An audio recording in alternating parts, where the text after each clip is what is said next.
Hello, my name is Fernanda Moreira, and I'm a geography teacher at the Pinheiro Secondary Basic School in the Pinheiro School Group. And it is with great enthusiasm that I participate in this project, eTwinning. I believe that collaboration between European schools is an incredible opportunity for our students to broaden their horizons, develop digital skills, and better understand the world around them. This project in particular is exciting because it addresses themes that I consider important and essential for geographic education and global citizenship. I can't wait to learn from all of you, and I'm sure we will build something inspiring together. Kisses to everyone. Take care. Merhaba.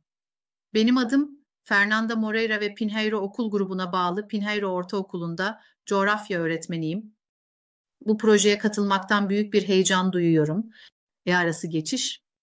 Avrupa okulları arasındaki işbirliğinin öğrencilerimiz için inanılmaz bir fırsat olduğuna inanıyorum. Ufuklarını genişletmeleri, dijital beceriler geliştirmeleri ve çevrelerindeki dünyayı daha iyi anlamaları için bu proje özellikle heyecan verici çünkü coğrafi eğitim ve küresel vatandaşlık için önemli ve gerekli olduğunu düşündüğüm konuları ele alıyor. Hepinizden öğrenmek için sabırsızlanıyorum ve birlikte ilham verici bir şeyler inşa edeceğimizden eminim. Sevgiler, kendinize iyi bakın. Bună!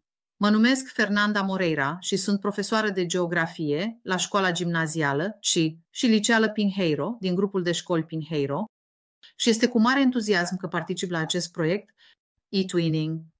Cred că colaborarea între școlile europene este o oportunitate incredibilă pentru elevii noștri să-și lărgească orizonturile, să-și dezvolte competențele digitale și să înțeleagă mai bine lumea care îi înconjoară.